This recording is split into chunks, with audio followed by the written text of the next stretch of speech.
hasiko gara. Egunon guztioi eta eskerrik asko hemen egotaitik guztioi eta bereziki gaur nire ondoan dagoen Jaime Etxabarriri, mila esker. Es un placer para mí y para en representación del Ayuntamiento de Bilbao, lógicamente, compartir con alguien como Jaime Etxabarri, a quien yo no conocía, y a quien agradezco sinceramente su presencia en Bilbao y en este Teatro Arriaga. Ongi etorria, bienvenido a Bilbao. Ya sé que suele venir bastante a menudo, pero bienvenido en esta ocasión. Muchas gracias. Zinebiren 58. emanaldia gaur arratsaldean zabalduko ditu ateak eta oso ekitaldi bereziarekin egingo du. Bertan, ohorezko Mikeldia emango diogu Jaime Etxabarri, zuzendari, gidoilari, antzesle eta zine kritikalariari.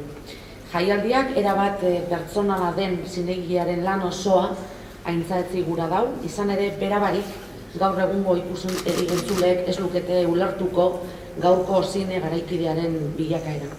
Horrez gain, 58. edizio honetan, Zinebik Jaime Etxabarrirekin ospatu nahi izan du, zinean funtsezkoa izan den eta estatu espainolean dokumentalari ordura arte ikusi gabeko ikuspegiak zabaldu eta ibili gabeko bideak eman zizkion El Desencanto lanaren estrenaldiaren 40. urteurrenarekin.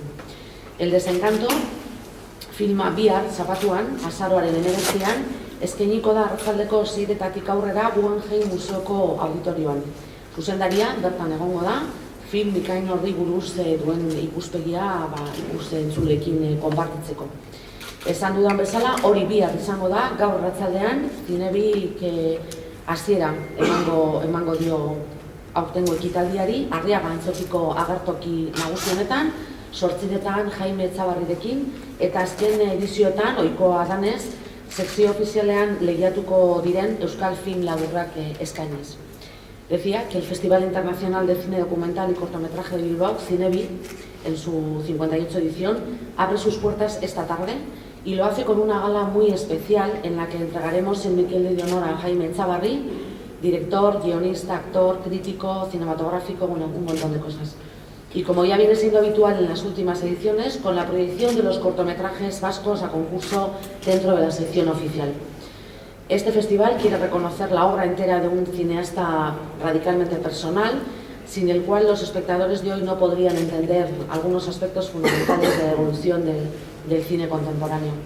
Además, en esta 58 edición, Cinebi quiere celebrar con Jaime Etxabarri el 40 aniversario del estreno del Desencanto, una obra decisiva del cine español que abrió al documental perspectivas inéditas y caminos hasta entonces nunca transitados. El Desencanto se proyectará mañana sábado a partir de las 6 en el auditorium del Museo Guggenheim con la presencia de su director, que compartirá con el público la visión de esta magnífica película. En esta gala inaugural tendremos también ocasión de ver la restauración de unas imágenes inéditas del Bilbao de principios de la década de los 40, que han estado durante décadas en las antiguas dependencias de la Universidad de Deusto. Con la colaboración de la Filmoteca Vasca y coincidiendo con el 130 aniversario de la fundación de la Universidad de Deusto, tendremos ocasión de ver esta tarde un montaje de unos 8 minutos con imágenes que dan cuenta del Bilbao del 1943-44 y sobre todo de su vida universitaria, por lo que tienen un enorme valor documental. Ahora sí, y aunque creo que no es necesaria su presentación y porque además creo que hoy el protagonista es hoy aquí, voy a ofrecer unas breves notas biofilmográficas de Jaime Etxabarri antes de pasarle a él la palabra. Espero no equivocarme en nada y si no, pues él me corregirá. Nacido en Madrid en 1943, Jaime Etxabarri se licenció en Derecho en Madrid, cursó con su amigo Iván Zuleta 2 años en la Escuela Oficial de Cinematografía y comenzó por entonces a escribir sus críticas de cine en la revista Film Ideal. Desde muy joven, con una cámara Super 8, había emprendido sus primeros pasos como realizador de cortometrajes con una mirada original y a menudo desconcertante.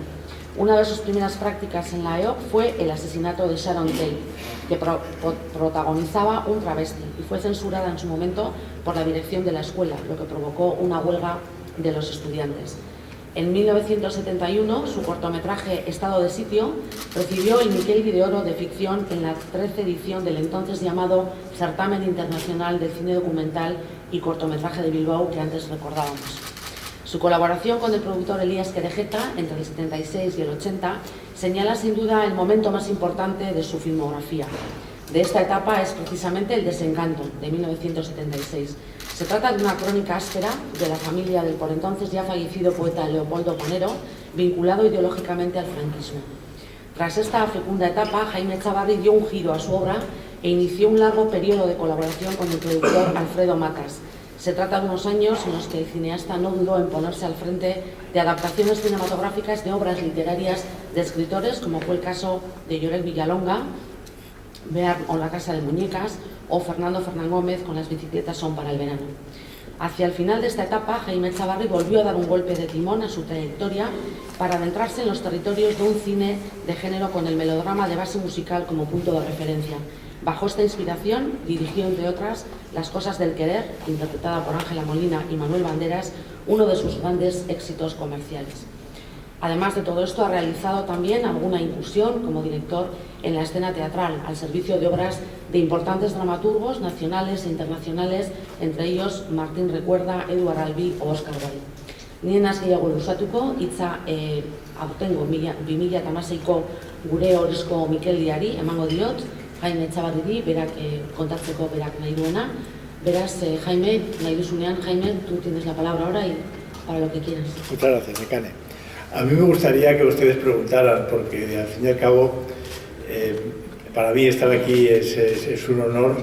Además hay una cuestión sentimental, que aquí me dieron el primer premio de mi vida y a lo mejor este es el último, entonces siempre es muy agradable esta especie de círculo que se cierra en una ciudad tan acogedora como es Bilbao y donde además se come tan bien. Entonces, pregunten ustedes lo que quieran, porque yo soy muy corto para hablar por mi cuenta. Ya sé que a veces no se pregunta nada, pero estoy acostumbrado, tampoco sufran por eso. A mí me gustaría entonces que hablaras de una película que no se ha mencionado, para mí de las mejores de tu filmografía, A un Dios desconocido. Quizás el mejor papel hecho por Héctor. Sí, bueno, esta es una película que precisamente ganó el premio San Sebastián de la mejor película de habla española. Funcionó muy bien, además, y era la primera vez que se trataba en España de una manera así un poco seria el tema del homosexualismo. Y lo pasamos muy bien, Elías Querejeta y yo, escribiendo el guión, investigando mucho, y al final decidimos hacer lo que nos diera la gana. Entonces es una película oscura, un poco hermética, que fue la primera película española que se proyectó en el Museo de Arte Moderno de Nueva York, con gran éxito. Y aquí era por los años finales de los 70, y yo fui a aquella proyección, y era muy gracioso porque estaba toda la factoría de Warhol intentando entrar en el cine y no podían porque el cine era muy pequeño. Y luego nos dieron una fiesta donde estaban Robert De Niro, Al Pacino, Michelle Pfeiffer, todos los que luego serían las grandes estrellas de la década siguiente, estaban ahí hechos unos chicos tímidos y tal. Yo escribía esos guiones con Elías, y la verdad es que nunca los entendía muy bien. Pero también había una ventaja: mientras escribíamos el guión, Elías era muy estricto, pero luego si yo durante el rodaje le cambiaba una escena de arriba abajo, tampoco se daba cuenta. Entonces era una relación que tenía sus más y sus menos, pero creo que en esa película conseguí algo que no había conseguido nadie hasta más tarde que Carlos Saura, que fue introducir una canción en la película. Y lo conseguí porque daba la casualidad de que esa canción, que era una especie de canción cubana, era la que le cantaba su madre Elías para dormirle por la noche. Entonces cuando le propuse meter esa canción, le emocionó mucho y dijo que sí, y fue la primera vez que conseguimos una... Realmente la etapa con Elías fue una época estupenda. Yo creo que es el productor más importante que ha habido en el cine español. Pero luego la tercera película que se va a proyectar en este festival, Dedicatoria, que sé que al director del festival le gusta mucho, cosa que le agradezco, tuvo muy malas críticas, fue un desastre, y entonces ahí se cortó un poco la colaboración entre Elías y yo y seguimos por otros derroteros. Pero digamos que de las producidas de una manera normal, porque El desencanto era una película muy insólita, A un Dios desconocido fue el trabajo que más nos satisfizo a los dos. Mira, se me ha olvidado una pregunta antes. A ver. Que era tu época de actor. Porque Es que no es una época, he hecho pequeñas colaboraciones a lo largo pero bueno, era por hacer favores amigos, o sea, no... Algunos me engañaban y me decían que iba a ser un papel mudo y luego no era, y me pagaban como papel mudo. Pero bueno, esos son anécdotas que no tienen importancia. Así Pero que es muy divertido hacer actor. era para divertirse, no era en plan de que como actor, ¿no? Que no te... Hombre, yo lo hacía lo mejor que podía, pero no era demasiado. Han pasado 11 años desde el estreno de Camarón, tu última película como director. ¿Es complicado la financiación o Jaime Chavarri se ha cansado un poco de los largometrajes? No, primero en este momento me interesa más el teatro. Segundo, yo llevaba ya muchos años dando clase, me gusta muchísimo dar clase y de hecho un poco tengo la sensación de que todo lo que ha sido mi carrera, si se puede llamar así, es para permitirme en este momento dar clase a los alumnos. Eso es una sensación que para mí es tremendamente agradable. Y por otro lado, el tipo de cine que se hace ahora no es el cine que a mí me interesa. Los guiones que yo he presentado alguna vez a televisión, porque ahora ya, como sabéis, sin televisión no hay nada, me dicen, pero hombre, ¿cómo se puede hacer una película que el personaje se llama Alejandro? Entonces, pues ya te quedas un poco cortado y ya no sigues con la conversación, ¿no? Entonces, pues con ese tipo de circunstancias, uno se va retirando, pero ve con satisfacción que realmente hay directores jóvenes que han tomado el relevo y que se están haciendo también películas muy interesantes. De otro tipo quizá de las que hacíamos nosotros, ahora es difícil que una película española vaya a un festival. Y la verdad es que antes, en mi época, era raro el festival internacional que no había una película española representando a España, ¿no? Eso se ha perdido, se produce de otra manera, se hace un cine que muchas veces no se estrena, o se hacen grandes producciones que intentan parecerse a las americanas. Se ha perdido un poco el concepto de cine local, que yo creo que ha sido siempre en todos los países el sentido fundamental del cine, ¿no? Contar la historia del país del cual es la película. Has trabajado en todo tipo de películas que tiene el documental para ti. Yo solo he hecho 2 documentales, hice El Desencanto y luego hice para Televisión Española, curiosamente retomando el tema original del Desencanto, que era un manicomio, aunque parezca una ironía. Pero yo quería, cuando el que Geta me propuso hacer un documental, yo quería hacer simplemente meter una cámara en un manicomio de la época de Franco y no hacer ningún comentario, dejar que las imágenes hablaran por sí mismas. Por supuesto, nunca nos dieron permiso en ningún manicomio para meter la cámara, y entonces Elías me dijo, hombre, pues hablando de este tema, yo conozco una familia, y entonces poco a poco se fue centrando la idea del Desencanto, que empezó como un cortometraje.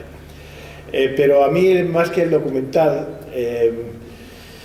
me interesa un poco el lado de los personajes. O sea, lo que yo intentaba con el Desencanto era dramatizar el documental, convertir el documental en una especie de melodrama, utilizando elementos del lenguaje del melodrama o del drama que no se utilizan en documental, por ejemplo, las vías de traveling o una serie de elementos del lenguaje que no son estrictamente de documental. Y entonces, bueno, tuvimos la suerte de que la película coincidió con un momento determinado histórico muy importante, que era la muerte de Franco. La película en su momento se interpretó mucho por ese lado de la muerte de Franco y la muerte del padre, pero afortunadamente ahora la película creo que se puede ver perfectamente sin ese significado. O sea, que la película ha tomado una vida propia, que es lo que hace que una película un poco pueda sobrevivir, ¿no? Porque si se queda en un momento determinado, se acabó, ¿no? Pero yo estoy muy contento y muy satisfecho de que con lo rápidamente que se olvida el cine, que El Desencanto siga siendo una película que se recuerda y que todavía de vez en cuando la homenajean. ¿Cómo la ves tú ahora? Aburridísima. Pero la última vez que la vi fue en la Filmoteca de México, que llegué horrorizado, había una cola tremenda, y empezó la película y a los 20 minutos me tuve que salir. O sea, pero es normal, o sea, tú cuando ves un trabajo tuyo, ves inmediatamente lo que está mal, te quedas enganchado en lo que está mal y ya lo que pueda tener de bueno no es muy difícil verlo, ¿no? Y está bien, todo el mundo está viendo lo mal que hice esto, y entonces ya es Todavía no te has perdonado esos fallos, entonces. No es que no te los perdone, es que salen como en 3 dimensiones, como con las gafas del 3D. O sea, es como si de repente lo único que se viera es eso, ¿no? Pero no, sí, te los perdonas, por supuesto, porque todas las películas están llenas de ellos, entonces si no te pegarías un tiro. Pero sí, perdonarlo, por supuesto. Y también están en las de los demás. Lo que pasa es que yo soy mejor espectador de las películas de los demás que de las mías, entonces soy más benévolo. ¿Se puede tomar de titular eso que has dicho? Una ¿El qué? película aburridísima. Hombre, no sé yo si, bueno, ya como la película está explotada, creo que daría igual. Si haces algún comentario irónico al respecto, estaría mejor. No, no he dicho que sea aburridísimo, he dicho que a mí me parece aburridísimo. Pero todas mis películas me parecen aburridas, o sea que en ese sentido no hay ninguna excepción. Me gustaría saber tu opinión sobre, ahora por ejemplo que está tan en boga, pues hacer audio comentarios en las películas, cuando se salen en DVD, en Play. ¿Te gusta a ti también participar? Creo que no he visto ninguna película con audio comentario. No, porque el comentario me interesa hacerlo a mí, mientras lo estoy viendo. Entonces me parece totalmente obsoleto. Ahora, para un estudiante, para una persona que le interese la mecánica de tal, pues puede ser interesante. Pero yo reconozco que nunca he tenido paciencia para ver una película con comentario. Algunas veces veo algún extra del rodaje o algún making of, pero una película con comentario no la he visto en mi vida. O sea, que tampoco quizá es un problema de falta de curiosidad, porque igual es interesante, no lo sé. ¿Y tú, si ahora te ofrecieran hacer alguna de otras películas, algún otro No, comentario? en ninguna he hecho comentario. No, pero tampoco me lo han pedido. Sí, quería preguntarte, Jaime, ¿cuál fue aquel primer premio que recibiste? Fue el Miquel de Oro por un cortometraje que se llamaba Estado de Sitio. Y era una película de 10 minutos que había producido José Luis Borao, y era una historia de 2 chicas. Y hay una anécdota curiosa, porque en aquel momento estaba en censura un compañero mío de colegio, del Colegio del Pilar de Madrid, y entonces vio la película y dijo: no tendría que pasar, pero no puedo pillarla por ningún lado. Y la verdad es que la película era totalmente inocente, era la historia de 2 chicas que vivían en el campo y contaba el autoritarismo de la una sobre la otra. Entonces la metáfora era clara, pero al mismo tiempo muy diluida, pero muy poco concretada. Entonces no había ninguna manera de prohibirla con ningún tipo de... La intención estaba clara, pero no en la forma no había nada que permitiera que la prohibiera. ¿De qué año es? Pues 70, me parece, 70, 71. Luego te quería preguntar también, por eso que has dicho que el cine español actual, ¿no?, que se divide, creo que has dicho, entre grandes producciones, intentando copiar el modelo americano, y películas pequeñitas que no se estrenan, ha perdido el carácter local. ¿A qué te refieres? Me refiero a que tú ves una película de los años 40 o 50, aunque no sea una gran película, y ves cómo era la vida y cómo eran las ciudades y cómo era la gente de esa época, y ves una película de las de ahora y no ves nada de la gente. O sea, ves unos conceptos generalmente sacados del cine americano, o unos conceptos intimistas, que a veces hay películas muy interesantes, pero son películas de amigos hablando en un bar, por ejemplo, que no sacan a la gente de su casa.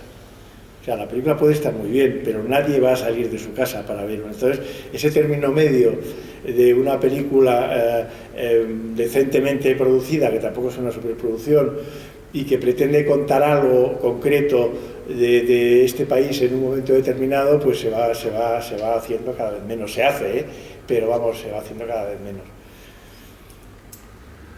Porque no interesa a las televisiones, o sea, alarma mucho ver una película que a los que llevan el cine, que en las televisiones, que no tienen por qué saber de cine, porque no son de ese mundo, les alarma mucho ver una película que no se parece a otra que ya conozcan y que ya sepan que ha funcionado. Entonces les da mucho miedo.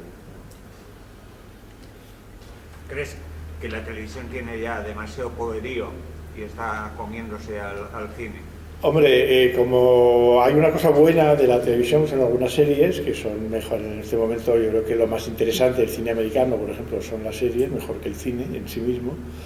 Pero por otro lado, en España, al ser prácticamente el único elemento de producción, los grandes productores se han muerto, y entonces antes, por ejemplo, llevabas una película, había un proyecto de un productor, la presentaba en televisión. Si televisión decía que no, el productor se montaba la película por su cuenta de todas maneras. Ahora televisión dice que no hay película. Hay una diferencia en el concepto de productor, en el sentido de que no es una persona que necesita 100% televisión para producir, sino que es una persona que si tiene la televisión muy bien y si no, produce de todas maneras. Y ese concepto, en general, se ha desaparecido completamente, ¿no? Pero no es solamente culpa de televisión, también es verdad que ese tipo de productor era otra generación de productores que ya no existe, ¿no? Había una mínima industria. Yo podía hacer cine porque había unos productores que decían, tengo este proyecto, quiero que lo dirija chaval. Pero ahora si el proyecto no es tuyo y no lo llevas tú, no hay manera de hacer nada. Entonces es, digamos, para mí el peor cine de autor. O sea, es el cine que mueven los directores, pero no hay ninguna garantía de que ese director sepa cómo mover ese proyecto y tenga un proyecto interesante, ¿no? Y la visión del productor era una visión más completa porque tenía en cuenta, digamos, una parte, pues como decían antes, una adaptación literaria de una obra interesante de Villalonga, como era Bearn, pero al mismo tiempo partía de la base de que esa película tenía que darle dinero para hacer la siguiente. Entonces tenía esa doble faz que ha tenido siempre el cine, de ser tener un lado artístico y otro lado que tenía que ser económico, porque si no se acababa. Y eso también, pues cada vez se trata menos, ¿no? Y de toda tu filmografía, ¿cuál es esa película con la que te has quedado más satisfecho? Que no fuera ni siquiera la más taquillera, pero la que más cariño recuerdes. Tengo mucho cariño, Sus ojos se cerraron, una película que rodé en Argentina, que es una película sobre la identidad. Es una película un poquito borgiana, que le gustaba mucho a García Márquez, y que es... tuve un problema con la multinacional que la produjo, que era Miramax, problema del cual me siento muy orgulloso. Y entonces acabé muy mal con ellos y nada, en España la película estaba hecha para Argentina, no estaba hecha para España, y en Argentina, como me había peleado con el productor, tardaron 2 años en estrenarla, la cambiaron de título, la cortaron, total, que fue un desastre. Pero a mí me parece que es una película que no está mal. ¿Cuál fue ese problema que tuviste exactamente? El problema que tuve es que el productor acababa de hacer Evita y la película no había funcionado. Entonces de repente se encontró entre las manos con otra película musical. Y entonces decidió que una película en la cual las canciones de alguna manera tenían que ver algo con el argumento, según él no era un musical, era una ópera. Entonces cortó todo lo que unía las canciones con el argumento. Y dejó una película totalmente descabellada, ¿no? Y entonces yo me negué a asistir al estreno y ahí la tuvimos. Visto un poco el panorama sombrío que ha dibujado el cine español. No, pero cuidado, hay cosas que están muy bien, ¿eh? O sea, que hay gente joven que está haciendo cosas estupendas, ¿no? Visto el panorama sin objetivos que ha dibujado el panorama está mejor. Del cine español y lo a gusto que está en la docencia, eso quiere decir que no va a volver a hacer. No, yo no me planteo volver o no volver a hacerlo. Si me proponen algo que me interesa, lo haré. Por ejemplo, estoy haciendo teatro también y me gusta muchísimo, porque es mucho más barato y además funciona más con la imaginación. Pero ha habido también una coincidencia muy curiosa. Después de Camarón, que funcionó muy bien, todos los proyectos que me han ofrecido, bueno, los 2 proyectos que me han ofrecido, eran proyectos enormes. Entonces yo siempre he sido un director intimista, yo nunca he hecho películas que pasaban entre marajás de la India y esas cosas que me ofrecían. Entonces eran proyectos imposibles de hacer y en un momento dado yo me iba del proyecto porque entendía que aquello era imposible y me decían siempre, no, te arrepentirás y tal, y cual, pero luego las películas no se han hecho, o sea que de alguna manera yo tenía razón. Creo que hay a veces una falta absoluta de realismo en los proyectos que se plantean. Y por otro lado, yo tampoco he sido directamente guionista. Cuando he sido yo guionista no ha funcionado bien. He sido co-guionista, entonces no tengo tampoco unos proyectos maravillosos personales que me muero si no los hago. No pasa nada, o sea, no tengo esa sensación de frustración de que si no hago tal guión va a ser una catástrofe, pues no.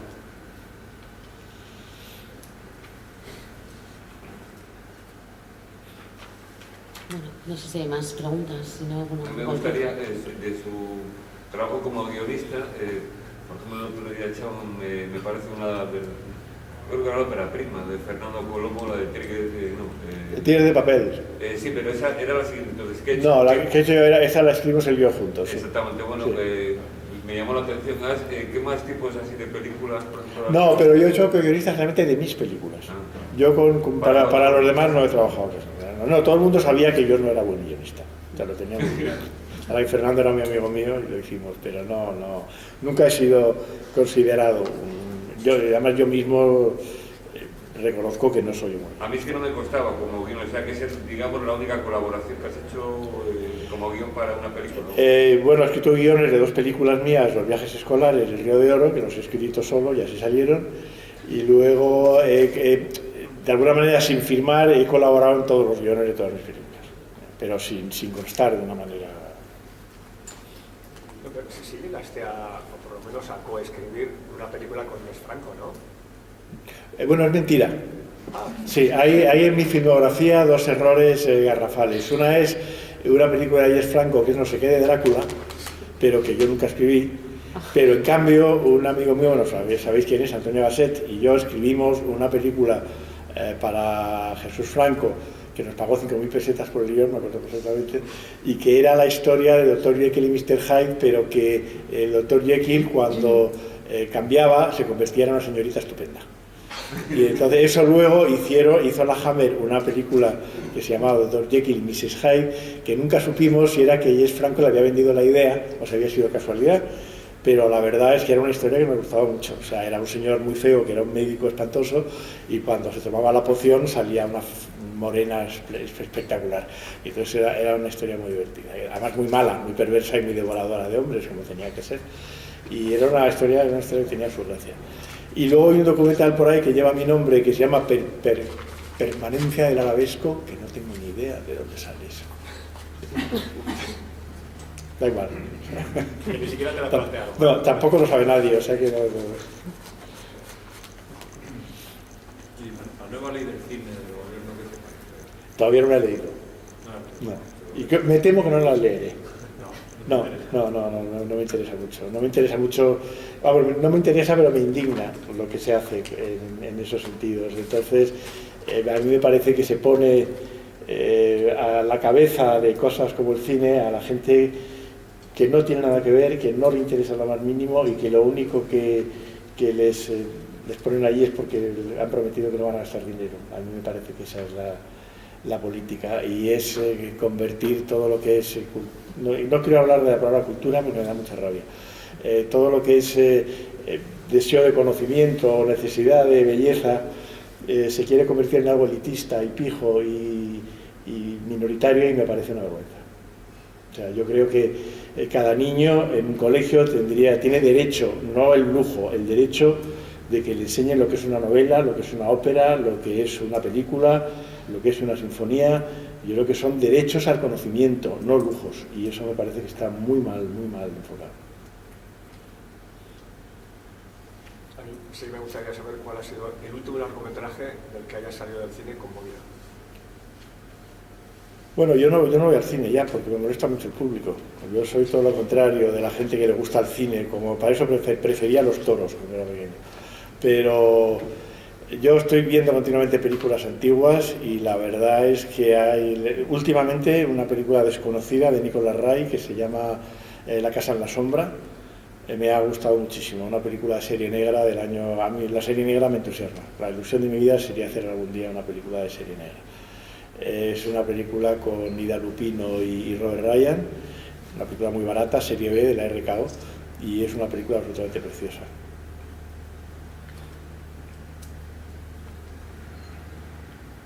Bueno, si no hay más preguntas, yo te animo a que hagas una película de serie negra y además el protagonista se llama Alejandro, que me quedado con esa película que me ha parecido genial. Bueno, lo que sí espero es que esta tarde en la gala inaugural de Cinebi, en la que recibirá el Miquel de Honor, pues ese documental, El desencanto, que a él, bueno, pues le resultó aburrido. No, pero ahora no. Hombre, seguramente a nosotros... Cuidado, estoy agradecidísimo. Seguramente nos encantará. Estoy agradecidísimo a cómo recibe la gente el desencanto y cómo lo sigue recibiendo y cómo gusta, por ejemplo, a los jóvenes. Es Que uno con su propio trabajo es más. Pues lo veremos y luego te contaremos qué es lo que nos ha parecido, pero seguramente que nos va a encantar. Bueno. Pues una vez más, nada, agradecerle a Jaime Chávarro su presencia en Bilbao, darle la enhorabuena por ese Miquel de honor y a todos vosotros y vosotras, pues muchísimas gracias por estar hoy aquí. Es un placer, la verdad es que escuchar a una persona que tiene tantas cosas que contar, ¿no? con tanta experiencia en el mundo del cine, pues siempre es un placer tenerle aquí en el Arriaga y en Bilbao. Eskerrik asko guztioi. Muchas gracias. Me ha encantado, señor Alejandro. Muchas gracias.